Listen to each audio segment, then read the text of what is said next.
Good morning po. Tayo po'y mag-aral ng salita ng Diyos. The book of Romans chapter 8 verse 9. Ngunit hindi na kayo namumuhay ayon sa laman, kundi ayon sa Espiritu. Sa katunayan, naninirahan sa inyong Espiritu ng Diyos. Kung wala sa isang tao ang Espiritu ni Kristo, hindi kay Kristo ang taong iyon. Believe in the miracle of new birth. Nung hindi pa po ako born again, akala ko po yung mga born again ay yung mga taong nagpalit ng relihiyon. Ano po, yung hindi na nila ginagawa, yung dati nilang paniniwala. Akala ko uso-uso lang yun eh, lilipas lang. At kapag nakakita ako ng taong may dadalang Biblia at salita ng mga phrases na praise the Lord, hallelujah, glory to God, sabi ko, itong mga taong ito malamang born again. Ano po, akala ko rin noon yung born again ay isang club o grupo ng mga taong merong magandang kalagayan sa buhay, yung mga kilala, yung may mga kaya, at yung mga artista, no? Akala ko social club yung pagiging born again. Kaya marami pong maling akala tayo doon sa salitang born again na binanggit ng Panginoong Hesus sa John chapter 3, verse 3. Pero alam niyo po, nagpapasalamat ako sa nag-share sa akin ng gospel. Actually, hindi nga po pastor yung nag-share sa akin Ordinaryong believer, ano po. Pero naipaliwanag niyang maigi sa akin yung 2 Corinthians chapter 5, verse 17. Ang pagiging born again pala ay yung pinalitan ng Diyos yung ating old nature ng bagong nature. Ano po? At ang buhay natin ngayong taglay-taglay ay bago na. Ano po? Iba sang bagong pagkatao ang ating pong tinanggap. Ano po? Kaya yan ay hindi pwedeng dayain Akala nung iba madadaya nila, no po? Hindi po. Kaya kung minsan may maririnig kayong mga kwento doon sa mga tao na sinasabi nila dati born again yan, pero ngayon hindi na.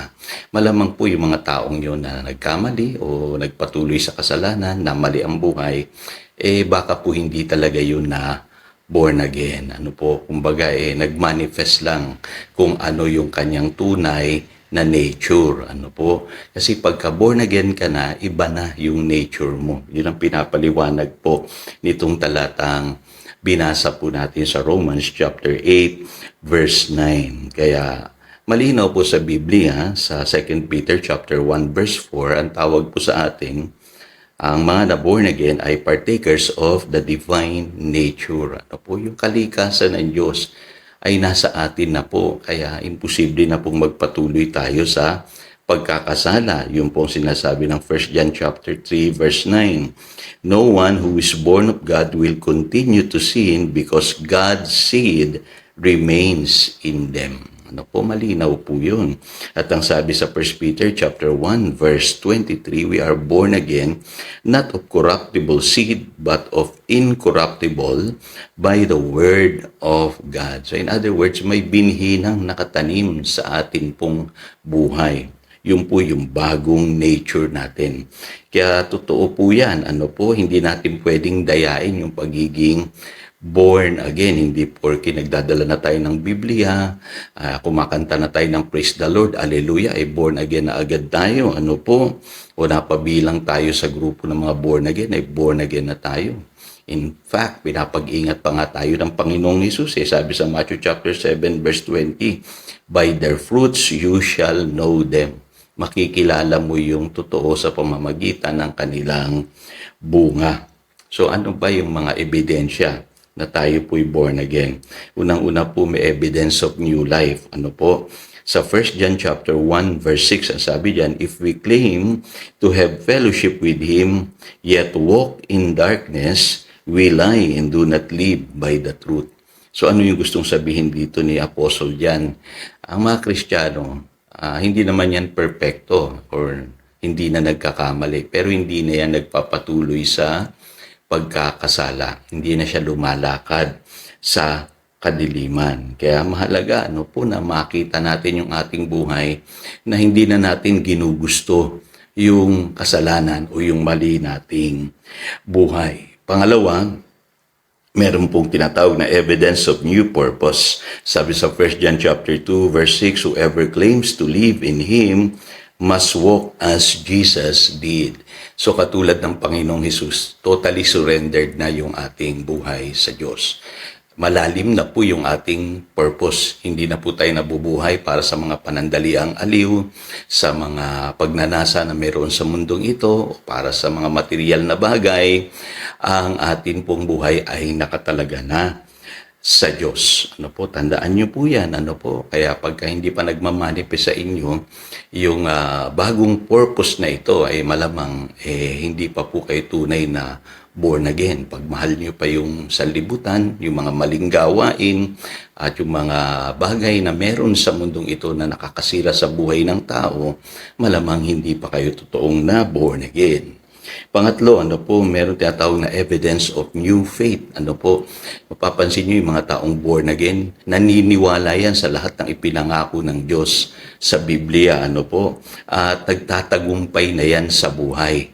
Nadadaig na niya yung kasalanan, yung mga pagsubok sa buhay na ito. Kasi ang sabi sa 1 John chapter 5, verse 4, "For everyone born of God overcomes the world.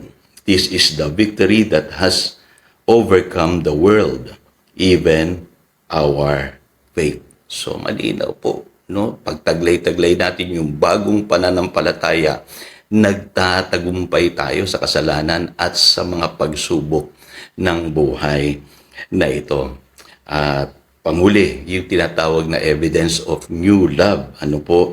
Ibig sabihin, ang totoong anak ng Diyos, marunong siyang umibig o magmahal sa kanyang kapwa kasi ang Diyos ay pag-ibig. Yan sabi sa 1 John chapter 4 verse 7, "Everyone who loves has been born of God and knows God." So ang totoong born again, hindi yan makasarili, no? Hindi yan mapagmalaki. Iniisip niya na yung kapakanan ng iba, nabubuhay siya para sa ibang tao, hindi na para sa kanyang sarili. At marunong siyang magmahal, hindi siya mapaghatol or judgmental, inuunawa niya, pinapatawad niya ang ibang tao, at generous siya, mapagbigay siya, mapagmahal siya sa mga taong dati hindi niya kayang mahalin o yung mga taong hindi kaibig-ibig. Ganun po ang totoong born again. Ano po? Kaya kung makikita nyo sa inyo itong mga ebidensyang ito, ay malamang taglay-taglay nyo po yung tunay na buhay, ano po, na ibinigay ng Diyos sa ating mga naniwala sa Kanya. Kaya yung iba, quote lang sila ng quote ng mga verses about assurance of salvation. Pero pagka hinanap sa kanila ito pong mga ebidensyang ito, marami hindi makakapasa kasi hindi nakikita sa kanila yung bunga. So mag-ingat po tayo. Ano po, yung pagiging born again po, yan yung greatest miracle na ginawa ng Diyos sa buhay ng isang tao. Again, ito si Pastor Jojo nagpapaalala upang daluyan tayo ng pagpapala, manatili tayo sa kanyang salita. Good morning.